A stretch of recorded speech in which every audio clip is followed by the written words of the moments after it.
এক যে ছিল কুঁজো বুড়ি, সে লাঠি ভর দিয়ে কুঁজো হয়ে চলত, আর তার মাথাটা খালি ঠক ঠক করে নড়ত। বুড়ির ছিল 3টি কুকুর, রঙ্গা, বঙ্গা, ভুতু। বুড়ি যাবে নাতনির বাড়ি, তাই কুকুর 3টিকে বলল, তোরা যেন বাড়ি থাকিস, কোথাও চলে টলে যাস নে।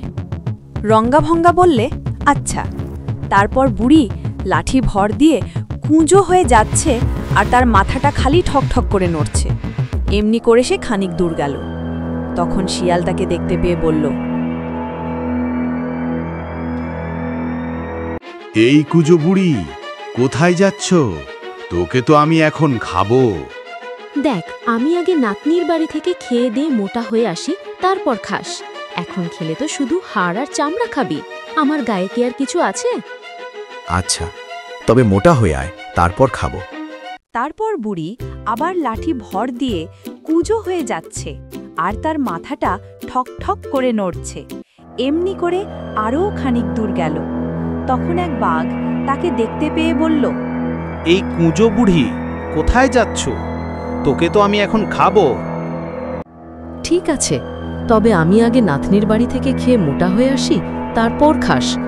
এখন খেলে তো শুধু হাড় আর চামড়া খাবি। আমার গায়ে কি আর কিছু আছে? আচ্ছা, তবে মোটা হয়ে আয়, তারপর খাবো। বাঘ চলে গেল। তারপর বুড়ি আবার লাঠি ভর দিয়ে কুঁজো হয়ে যাচ্ছে, আর তার মাথাটা ঠক ঠক করে নড়ছে। এমনি করে সে আরও খানিক দূর গেল। তখন এক ভাল্লুক তাকে দেখতে পেয়ে বলল, এই কুঁজো বুড়ি, কোথায় যাচ্ছ? তোকে তো আমি এখন খাবো।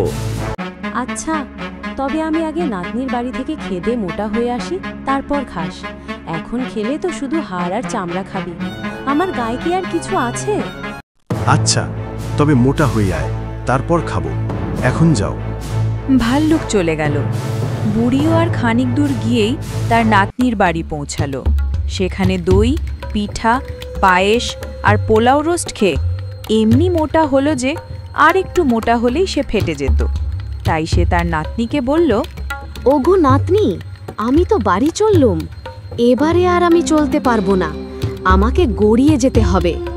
আবার পথে ভাল্লুক, বাঘ আর শিয়াল হাঁ করে বসে আছে। আমাকে দেখতে পেলেই ধরে খাবে। এখন বলো দেখি কি করি? ভয় কি দিদিমা? তোমাকে এই লাউয়ের খোলটার ভিতরে পুরে দেব, তাহলে বাঘ, ভাল্লুক, শিয়াল বুঝতেও পারবে না, তোমাকে খেতেও পারবে না। সে বুড়িকে একটা লাউয়ের খোলার ভিতর পুড়ে তার খাবার জন্য চিড়ে আর গুড় সঙ্গে দিয়ে হেইয়ে বলে লাউয়ে ধাক্কা দিল, আর লাউ গাড়ির মতন গড়গড়িয়ে চলল। লাউ চলছে, আর বুড়ি তার ভিতর থেকে বলল, লাউ গড়গড়, লাউ গড়গড়, খাই চিড়ে আর গুড়, বিচি ফেলি টুলটুল, বুড়ি গেল অনেক দূর। পথের মাঝখানে সেই ভাল্লুক হাঁ করে বসে আছে বুড়িকে খাবে বলে। সে বুড়ি টুড়ি কিছু দেখতে পেল না, খালি দেখলে একটা লাউ গড়িয়ে যাচ্ছে। লাউটাকে নেড়ে চেড়ে দেখল, বুড়িও নয়, খাবার জিনিসও নয়, আর তার ভিতর থেকে কে যেন বলছে, বুড়ি গেল অনেক দূর। শুনে সে ভাবল বুড়ি চলে গিয়েছে।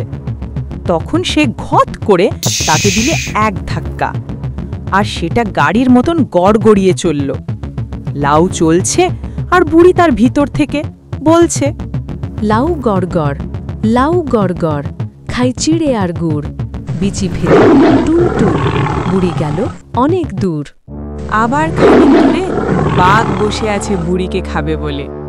সে বুড়িকে দেখতে পেল না, খালি দেখল একটা লাউ গড়িয়ে যাচ্ছে। সেটাকে নেড়ে চেড়ে দেখল, বুড়িও নয়, খাবার জিনিসও নয়, আর তার ভিতর থেকে কে যেন বলছে, বুড়ি গেল অনেক দূর। শুনে সে ভাবল বুড়ি চলে গিয়েছে। তখন সে ঘোত করে তাতে দিল এক ধাক্কা, আর সেটা গাড়ির মতন গড়গড়িয়ে চলল। লাউ চলছে, আর বুড়ি তার ভিতর। আবার খানিক দূরে সেই শিয়াল পথের মাঝখানে বসে আছে। সে লাউ দেখে বলল, লাউ কিনা আবার কথা বলে, ওর ভিতর কি আছে দেখতে হবে। তখন সে হতভাগা লাথি মেরে লাউটা ভেঙেই বলে, বুড়ি, তুই এইভাবে লুকিয়ে এসেছিস, তোকে তো খাবো। খাবি বই কি, নইলে এসেছি কি করতে? তা আগে দুটো গান শুনবি নে? হ্যাঁ, দুটো গান হলে মন্দ হয় না। আমিও একটু একটু গাইতে পারি।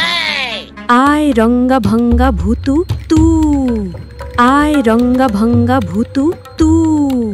অমনি বুড়ির 3 কুকুর ছুটে এসে একটা ধরল শিয়ালের ঘাড় আর আরেকটাই ধরল তার কোমর। ধরে টান কি টান, শিয়ালের ঘাড় ভেঙে গেল, কোমর ভেঙে গেল, জিভ বেরিয়ে গেল, প্রাণ বেরিয়ে গেল। তবু তারা টানছেই টানছেই, খালি টানছে।